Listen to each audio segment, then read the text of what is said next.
mention as free Manchester so ye.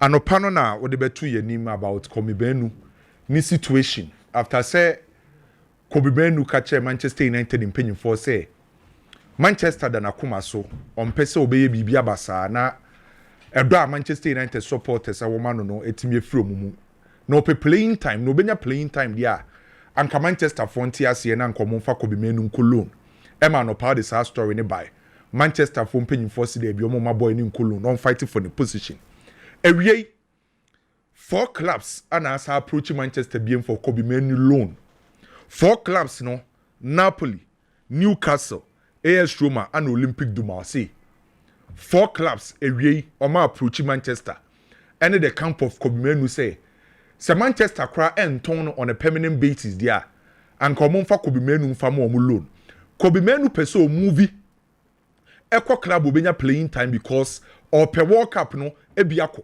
na when you playing time na ho be no already Ruben Amorim e de ato yenimu say Kobe Mainoo ni Bruno Fernandes ana eche position ba kwabo into fighting for position and e be extremely difficult say currently Kobe Mainoo ka to Bruno Fernandes say 4 clubs no ye hwese Manchester betiase ana so mo ntiase Napoli Newcastle AS Roma Olympique de Marseille oma back for Kobe Mainoo loan Manchester the omon person beton on fighting for the position. Enti na nkosi se transfer no be wie no. Yenim de ebesi wo Kobe Mainoo a situation. Ken anopano story about bonten say say Chelsea. Adam Walton sa story no se hu bi e trendy say long-term target for Chelsea Adam Walton or Chelsea list no so Crystal Palace for midfielder no. Na nkomo kakra ye follow sa story na di nkomo kakra wo ho. Na me follow story now information I me gather in here. The reason why ya Chelsea are targeting Adam Walton in any. Omon ka say omo kosan Adam Walton a season we.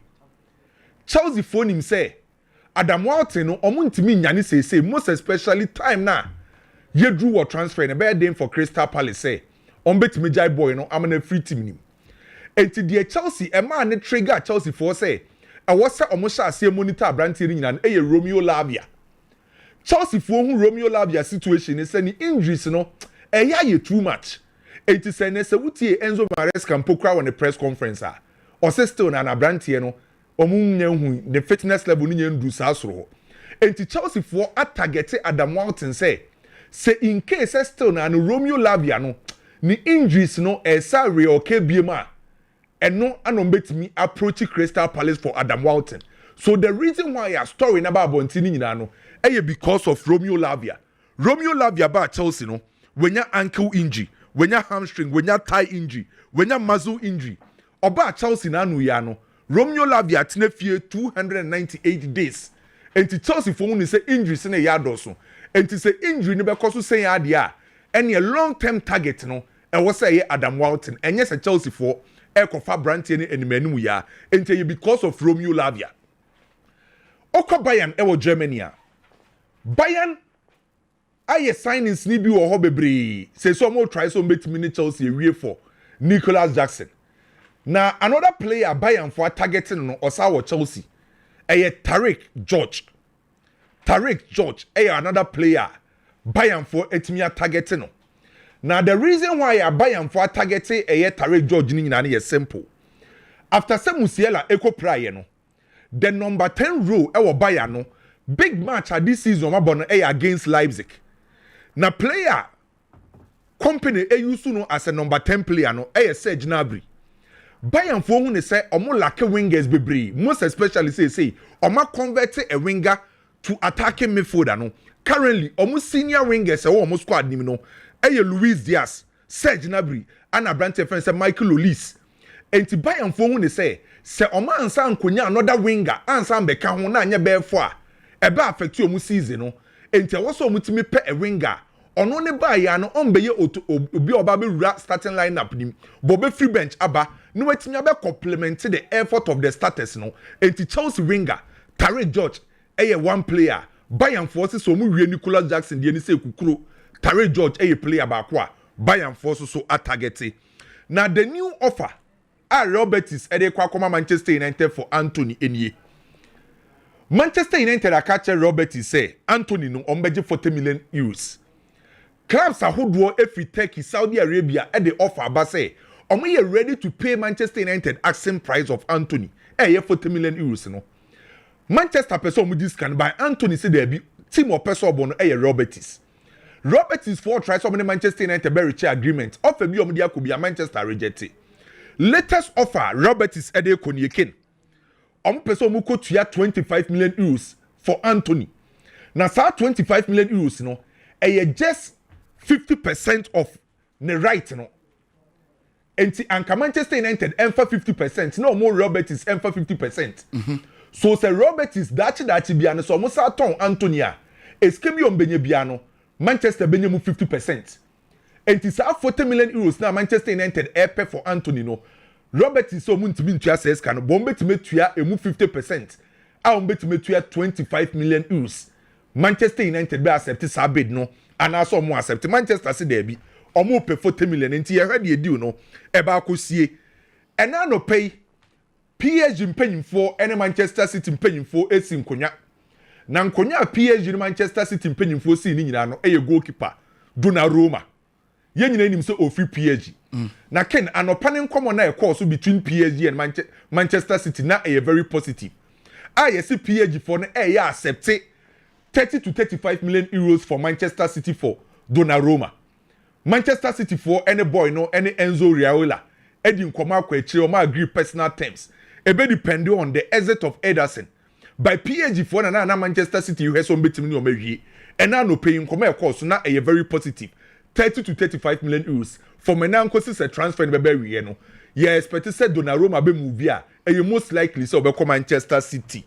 Now Leipzig for Atom Javi Simons Spurs ajiska. Now what's a Leipzig pay replacement? Replacement ni nyina no ye dikin abeka cho say a Liverpool for player Harvey Elliott. Liverpool for decided say Harvey Elliott no omo nton no because on be hia no e wo mutim nim. The new offer Leipzig e dia kono so omo catch Liverpool for say Simon nton Harvey Elliott impokra on a permanent basis and come on for Harvey Elliott e man loan. Until Leipzig for the new proposal come Liverpool for say Harvey Elliott no omo penny loan. Say Liverpool and turn on a permanent basis na no ana Liverpool for so asa reject sa bid no. Liverpool for say ombe compete e wo Premier League nim, FA Cup, EFL Cup, UEFA Champions League. I was say omunya large squad. I was say omunya squad depth. Play your free bench but I was so born home modern. And no ana reject sa bid no. Say loan no monti ase ma Harvey Elliott and call Leipzig. Ken na mi tie Radio Catalunya ewie ya o your presentation no. Na mi tie Radio Catalunya ewo Barcelona. Na breaking news me dey maw. Barca rejected Chelsea offer for Fermin Lopez.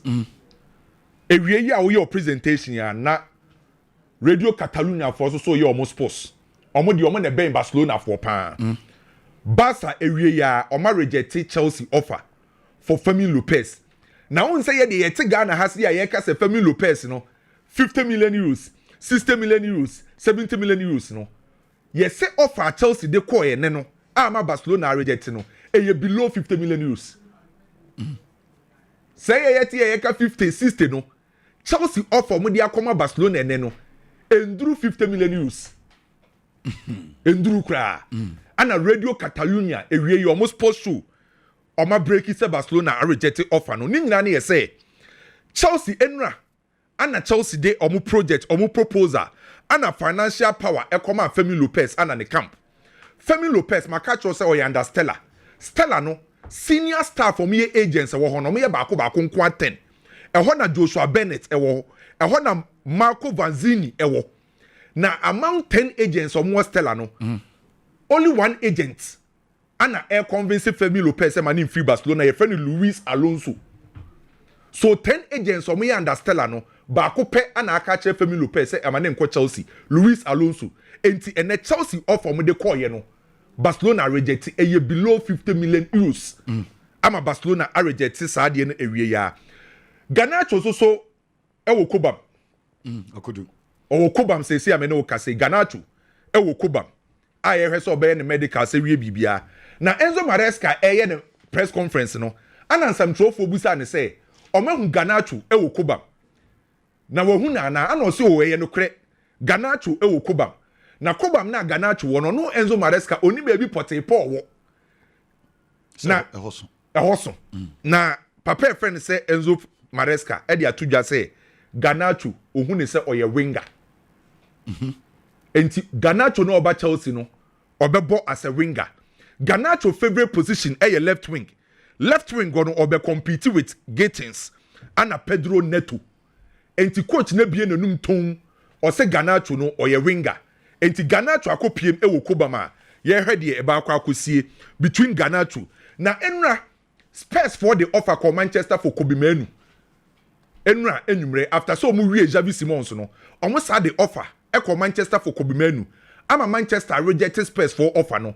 Eno na ene ama Spurs for the offer sa akọ Wanda Metropolitano se omo kope Conor Gallagher enti enu after se Manchester rejected Spurs offer for Mainoo no Spurs for esa the offer call Atletico Madrid for Conor Gallagher enti sa transfer no emususu ayehye Conor Gallagher ana Tottenham Hotspur so ye hwesa ansem di ba akosie na wo ka eye Facundo new player Chelsea afano no Facundo no or Argentina ni abrantie or just 20 years.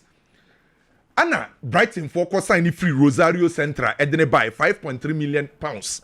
Anna omudini co loan with Leicester City. Last season, Facundo at Chelsea for air cofaning or say 6 goals and or 3 assists edema e team friend say Leicester. Na Chelsea for the can approach Brighton for no. Omo ye say omo ko permanent deal. Anna Brighton for communicate at Chelsea for say permanent deal de baby a you transfer no omo ntimi inform ma permanent ana Chelsea for eti ase ana omo se loan de ombeti ase Facundo aka yes e de a Chelsea Brighton age Chelsea loan build no e de atum Facundo e ko join Chelsea oye attacking midfielder it's a Fermin Lopez nyamba na che se Fermin Lopez de no we Facundo no e na e koye backup for Kopama enti enim de be sie se bibi foforo be sesa de a by say Facundo aka yes e de a Chelsea Facundo offer loan no Brighton ken omagia tuma say the expect say Facundo ba koye medicals e de ama Chelsea bobuko no nti ye say Chelsea betima say excuse me say last season 6 goals 3 assists when the previous 2 seasons last 2 seasons no nya bad crowd bekai which goes so now quite Chelsea are smart because when you have Fermin Lopez and offer this boy loan, so be backup. When you start na. Oh, Facundo there. Only okay, Mascherano under 21 team no. Unse Argentina national team under 21 na. Mascherano ne coachi. Facundo Bonanete, Nico Pass, and Maximino Perroni. Manchester City akwada no na akoma komo no. Omna ne ebo. Na mamini wundi komo kakra say it is a transfer ayo bia wanwa because we ya but Brighton form ya in pabone for na ade team bia kwa Brighton na onhwe kwa me hu de esia na omutwe mu sa Chelsea kwa we ifa kire wa omude ompele na mana enti Chelsea de kwa Brighton na Brighton for no on say boy na tiu nanka Facundo or call Leeds United enra ewia Leeds ebuki flights man say omra omo buki medicals e dia man say omra meye medicals flights the boy now fro because Chelsea had called him so on train na plane is you it be bia you okay one colleagues onko tuaka hwe mama ka sam kire mo Todd Boehly ebe take over 30th of May 2022 obaye June July, August, September, now was at Chelsea, a top place. Sad time, you know. Now, if you do remember, Granoskaya, any Peter Cech, no more transfers the Chelsea. No more any asset on issues with the Todd Boehly management. May can't some see these boys' contracts as some at Chelsea. So the first 4 months, then you're easy. Todd Boehly had to go into the market, quarter top place, what should be told, ye di no but now by anything. Kofa Koulibaly, Raheem Sterling, Kanichi Kwemeka, Wesley Fofana, Aubameyang, Marco Kurela, because the team now as we in the desperate mood. After buying all these players, November, and a Chelsea kofa Paul Winstanley said on by head of global recruitment and from Chelsea. Make some Paul Winstanley. Chelsea air kofa no onu nana a year scouts, head of scouts Edema Brighton. The last transfers are Paul Winstanley a year de man. Brighton and San Oja Brighton wako. Na ye Julio and Chiso. Na ye Facundo Buonaneti. Na ye Billy Gilmore. Na ye Simon and Dingra. Sana no what say Julio and Chiso na Chelsea for open. And say Abedru we. Into Paul Winstanley. Ne signings or yedema Brighton no. Two of them. And na say Chelsea for Epe. Now the reason why this is important ne say after say appointed Paul Winstanley for Paul Winstanley in the bar first.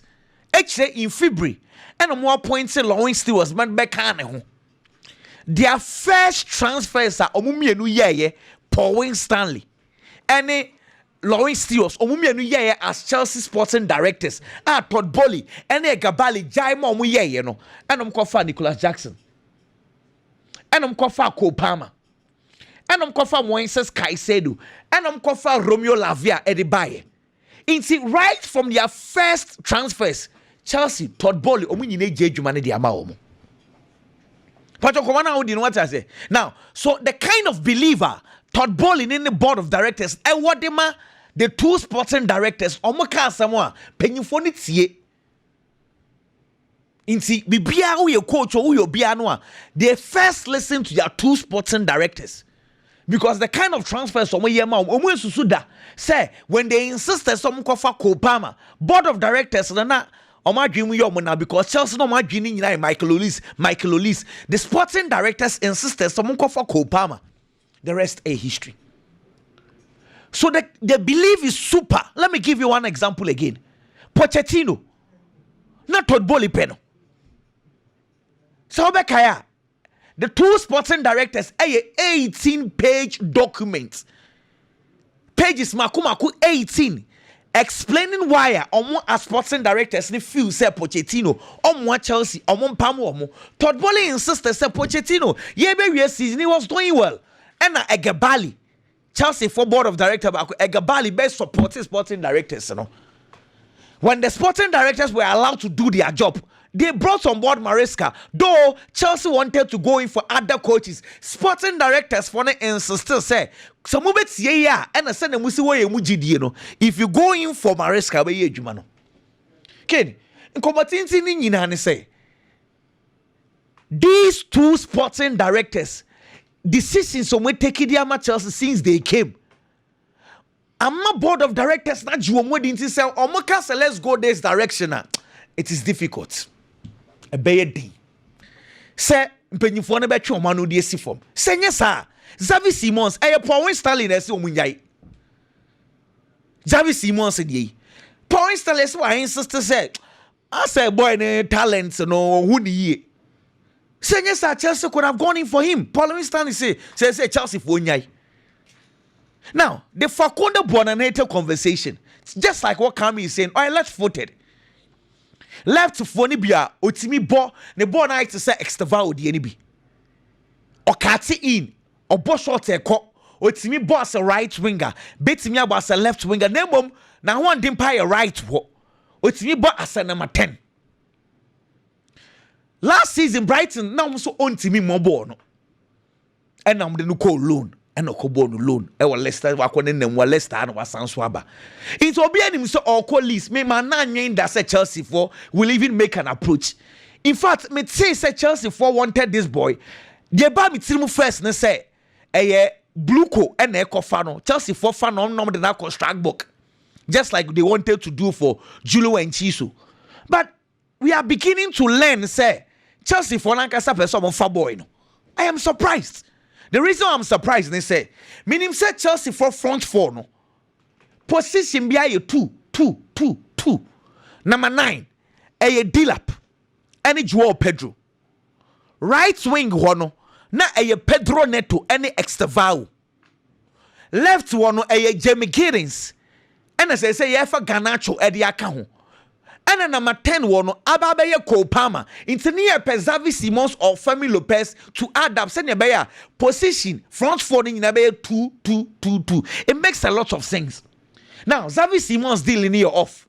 Fermin Lopez day I almost off. Into Chelsea will still need one player to fill in that spot. Into say Metese Sampa Facundo day say Chelsea team complete here. What it means they say. And yeah, Ebia Extevao no will probably be pushed to number 10. Na Facundo no akoka Pedro Neto who right wo. Because Extevao, the antipoti Chelsea for convincing the money buy and say Chelsea had promised him said that we want man number 10 ho. Until the one started from the right. Into the only reason that might be more reasonable was Ebia the Chelsea for no want to put Extevao as number 10. But this is the problem. Ken Brighton for no me no kase almost on penulo omo nyama dwen so beton outright to Leeds United wanted to buy this boy outright. Nyame aduma January this boy qualifies to be homegrown player. Brighton or short to homegrown players. See, the reason why I want to am Leeds are not insist to say loan is say open as homegrown player. See, it is for Chelsea to convince Brighton and say, Munton my and your loan asam. That is where we are today. They are to be okay. Mean say, I say, why Xavi Alonso is also buying to the idea say Rodrigo Goes left one kwan obeti miabo. Mensa was why a story at the account. Vinicius Junior mean to me more rights. Left one corner made me abo. Kylian Mbappe means me more rights. Left one corner made me abo. Coaches na Urbanina are beginning to buy into this idea. I don't understand. Now, dear, I come out this whole conversation by and say, last season, Titru, time at Dani Cabayal a preferred Real Madrid team no. Lucas Vazquez on your natural right back. Lucas Vazquez defensively or you weak. Into wa obebo as a right winger tete you can number 7 no.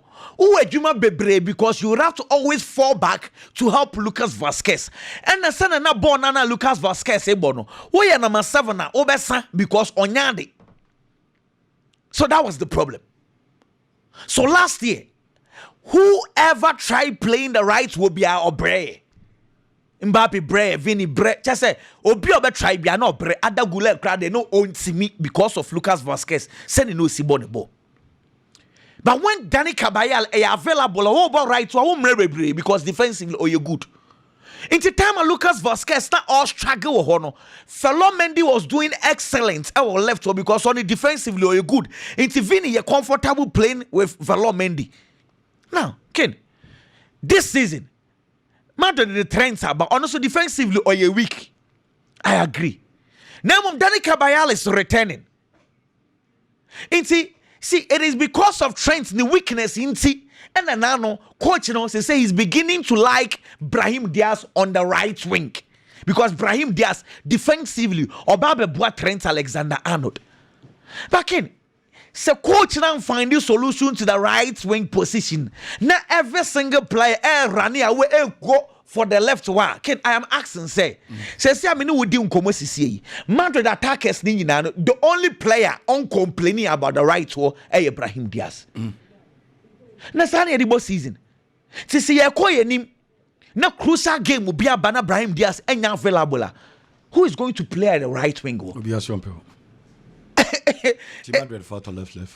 but it is something they need to solve as soon as possible. Because can I feel say, see, and yes, I'm in Paho. My brother, this is the role you are going to play. Rodrigo Cas one pay, coach in the regional. As one pair right, or I'm more left. Obama will be our man more. Or man will be your man in trenching. Or the neighbor right or Robert or prefers over trenching. Now, no coach in the neighbor ball left. Rodrigo. That's a Venus holding a course on.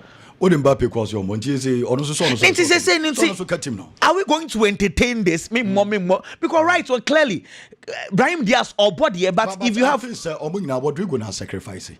Because on the boss, I don't know, I don't sacrifice it. Or no, Cobon went to me on is a zone because of Boano, must say, was right, what the hour will be over break. Aha, and Tiabasa, also no. Ken, me pacho, Ken, me pacho, and yes, Rodrigo on sacrifice here.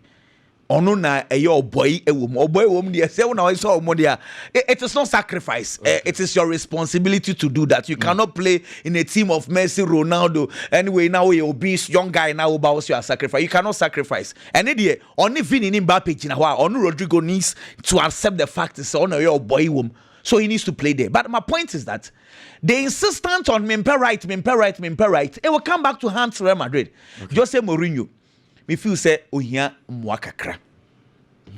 And now no Carlo Ancelotti o free Bayern Munich or called Napoli or by Everton then the career is see until one day he picked up a call now call for Real Madrid for on one eco pay juma now on one can say on one eco sre juma and cast hey now we are available and kofano and sound so bounce back the legacy of Jose Mourinho aye which we cannot erase. And the old penasemo to pick Porto team wins Europa or the Porto Arge Champions League. Waba Chelsea, wabe Temu, the legacy of Sir Alex Ferguson. First 2 seasons, the young coach Waji Premiership. Okay. Legacy, we cannot doubt it. However, Tottenham, Roma, Fenerbahce. The last 3 jobs are Jose Mourinho afano. E good enimu ase dodo. Inti so onya big club. Okay, they say the uja for them guas. Say onya the special one, build the sacked one. It is very bad. They say the uja for Emre. Inti come on say onya team bia friend back. E my name be relaunching a career. The national teams are there because they say there. As he's too desperate. Ejume biaba yam kwaje oh me na me Jose Mourinho metinya ye bebi no wakọ but football no yakọ oh papa Jose say there I think say Jose football no nya che no so sande mam kakra when you sawe na dey say etwa manyane me against the world dey be wakọ me won so ultimate defend be a players be 7 e won the boss no be defend still hard work wakọ see no the share players no say the senior man ayemre you put the chiri na any magwa onko national I think say 62 there odu run national team level no yes enye say e bia compensation bi na nke be pai dia ma no say compensation wagia sika de wo bebre we obege 12 bigi yanko senior man ba sia 12 akoto fi o sia de so a osuro pa wi ase ewu skandoso so obe wudi ye na yo sia 12 akoto na fi Jose Mourinho shere wo si hwie na nya gro odidi no brother da ho oni say 12 years no on G League okay wa say 12 years on G League 12 years on G League Yanko bigi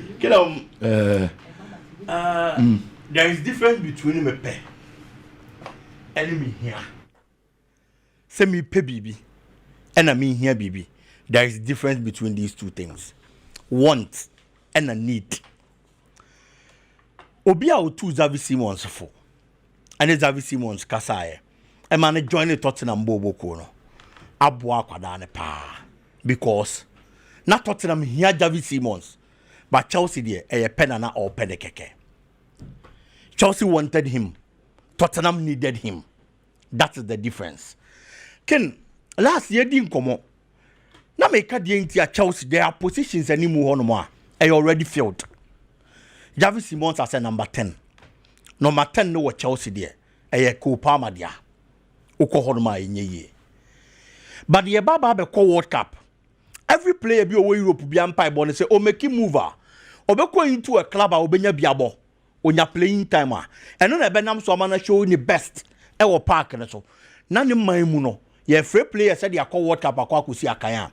Ye bobo ayabo no so ni din e di aka ho.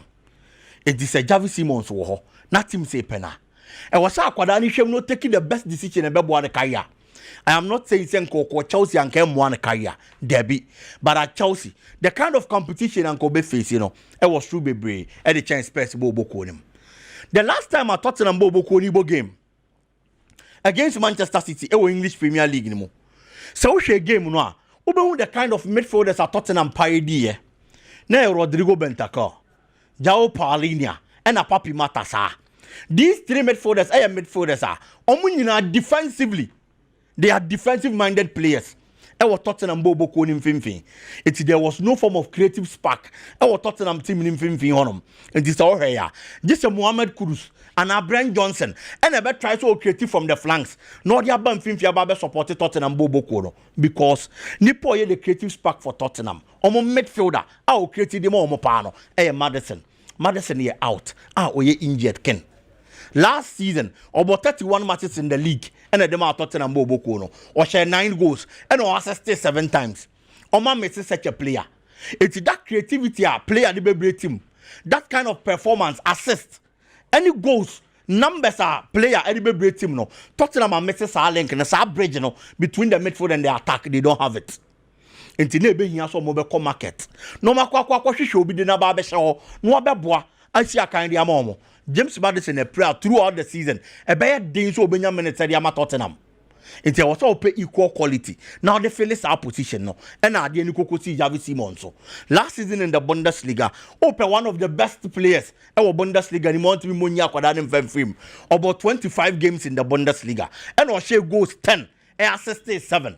It's a league in a difference, but in terms of numbers, James Maddison, our Tottenham, no better than David Simon, our Bundesliga anymore. The only difference is that Premier League in intensity was low. It's the Akanesa Kwadane Bana Orban, obey me adapted to the intensity of the Premier League. So to me, as Adiana, Spurs are a good player, relatively cheaper, and an experienced player compared to even a better Chiese. As the age in was throw, but at top level football, open one of the young players who have a lot of experience. Ultimately, Xavi Simons and Fermin and team now Okomo. On your competition was our position no to acquire straight away or walking wakwa body a mass space Boboko. And the best decision I could have been me take for the career, and I will take it to join Spurs. Can ask now, Mikel Arteta and Fantuni trim. So no matter what happens, Arsenal and Timmy and League this season are supporters and fan channel. I am saying this because problems are Arsenal team no. In 24 Buana mana solve it. But I solve problems now. One of your head coach in one case I won't sign some creative in count. Make us a won't creative in count because last 2 seasons, one of the biggest problems Arsenal and Timmy and League was their central defense problem. Time as Saliba prior no coach na nya play obetimi aba fill in no aba be si akan dia ma Arsenal Boboko no enti enia ma nkon kan amfa mom eventually they couldn't win the English Premier League because Jakub Kibio performance no na nya performance obetimi nya gidie wom but last season time Gabriel Magalhaes prior you Jakub Kibio slotting in no good game e dia ma Arsenal e wo Champions League mu e wo league mu enti clearly they've gotten someone obetimi hold the fort na koba. Say any of these 2 central defenders in Nihonoma were proven from last season there. So betimi ashim na wabo. It was no bono. You are going to need another player. Oh no, so your central defender. That's a problem bad because in pain almost every position in every club. Almost tie feeling in minu. And Arsenal and Pennyforman is kind of offer Christian Mosquera de Naba. O de Mosquera buy no. Mosquera abo game back who league him. Yahune performance. O de neko ball right back. He was good. But Ken at central defense. Any so be consistent was na yenya hu ye untimi fa one good game in judge player but Mikel Arteta come back what ase Arsenal Elton Jakub Kivio de na FC Porto enti say koba say India na problem ba central defense na Mosquera ntimi and slot in harmony here Arsenal goes back to the last 2 seasons problem I affected Arsenal omo ntimi and league no that is why I'm saying say Mikel Arteta am fan to the trim problem na yes solve ya mano in performance ka solve no mo no ankasa create problem ni bi nka ho. It's saying Arsenal supporters no can this season say anko ya omumfa Arteta ho nche no. Okay. Arteta dey say say when he was super na why go dey. Can onye me hwe. So the second to aso miensa obi ehwe say obaji league.